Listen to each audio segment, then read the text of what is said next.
Jammu Links News Top Stories is brought to you by Tasya Herbals alcohol-based hand sanitizer with neem and aloe vera extracts, helping India fight COVID-19.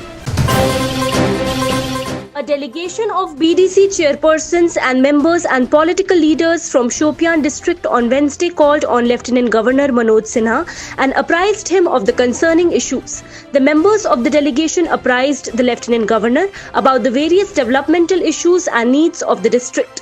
The Lieutenant Governor, while interacting with the members of the delegation, assured them that all their genuine issues will be addressed on merit. He asked the elected public representatives and political leaders to work with utmost zeal for the welfare of the people and be their voice in highlighting their developmental needs and issues. All accused in the Babri Masjid demolition case have been acquitted by the special CBI court in Lucknow on Wednesday. In its judgment pronounced, the court said that the demolition was not pre-planned. Earlier, 26th of the 32 accused had arrived at the court premises to hear the court's verdict, while 6 others, including senior BJP leader LK Advani, had taken part in it through video conferencing. There are 49 accused in the case, out of which 17 have passed away. Veteran BJP leader LK Advani, who was acquitted by a special CBI court on Wednesday in the Babri Mosque demolition case, welcomed the court verdict by chanting Jai Shri Ram and said it vindicates his personal and BJP's belief and commitment towards the Ram Janmabhoomi movement. Advani, who was the face of the Ram Janmabhoomi movement in 1992, was acquitted along with all other 31 accused in the case.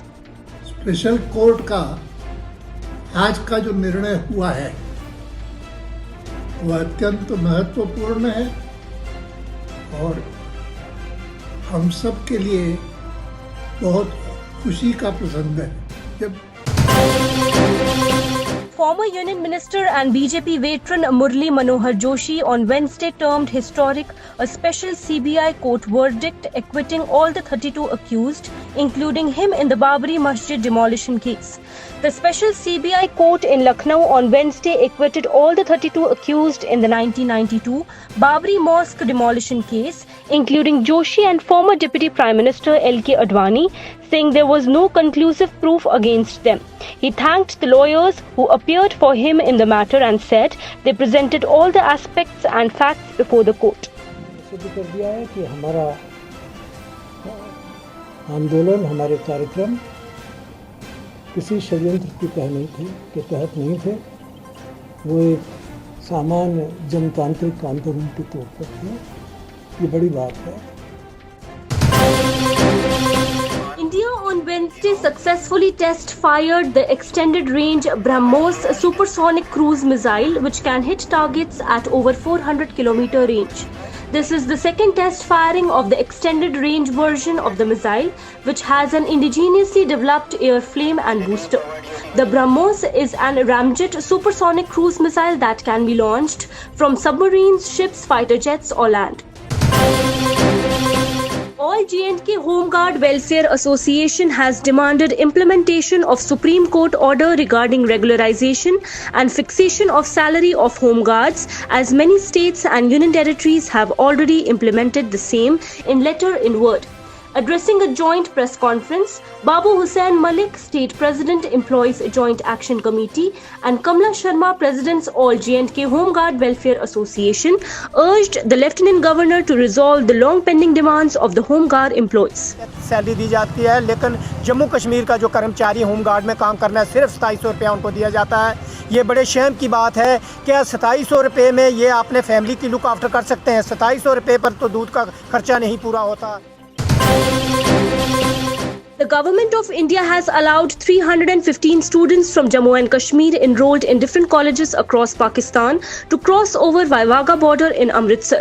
Pertinently, a huge number of students from different parts of Kashmir are enrolled in various medical colleges of Pakistan. It may be recalled that the Government of India earlier during the COVID-19 lockdown period made special arrangements for the Kashmiri students for their safe arrival. India's active COVID-19 cases constituted 15.11% of the total caseload on Wednesday, as against 33.32% on August 1st. from 33.32% on August 1st to 15.11% on September 30th. Active cases have less than halved into 2 months. Keeping a continuous upward trajectory, India's recovery rate has touched 83.33%. Former Minister ex-MLA Mad and Chairman Panchayati Raj Cell BJP J&K UT Chaudhry Sukhnandan Kumar attacked Congress and other opposition parties for misleading the farmer community on New Farms Bill, which has recently been passed by the Parliament. He said that the provisions of MSP is still there and these opposition parties are being fooling the innocent farmers on its pretext. जब हम MLA बन के गए फिर जाके वो खुली थी मंडियाँ, और वो भी 15-16 मंडियाँ पूरे अपने अखनूर से लेकर कठुआ तक खुली थी. उस समय कहाँ थे Congress? Two army men and another person were killed in separate road accidents in Udhampur and Doda district of Jammu and Kashmir. The deceased soldier has been identified as Havaldar Suresh Kumar and Naik VM Pawar of Jammu and Kashmir Rifles. They died after their vehicle plunged into a 50-feet gorge in Udhampur district on Tuesday. In another accident, a car rolled down into a deep gorge in Gandoh area of Doda district, resulting in the death of a 50-year-old person on Wednesday. The Central Board of Direct Taxes on Wednesday extended the last date for filing ITR for annual year 2019-20. The date has been extended from 30th September to 30th November 2020. The IT department in a statement said that the decision was taken after further consideration of genuine difficulties being faced by the taxpayers due to COVID-19 situation. The last date for filing tax returns for annual year 2019-20 was extended for the fourth time in the wake of the COVID-19 pandemic. It was first revised till 30th June, then 31st July and later till 30th September. India and China on Wednesday held a fresh round of diplomatic talks with a focus on implementing the 5-point agreement reached between the two countries to resolve the nearly 5-month-long border standoff in eastern Ladakh. The virtual talks were held under the framework of the Working Mechanism for Consultation and Coordination on Border Affairs. The focus of the talks was to de-escalate tensions. People familiar with the development said, as the two sides discussed ways to implement the 5-point agreement reached between the foreign minister in Moscow on September 10th.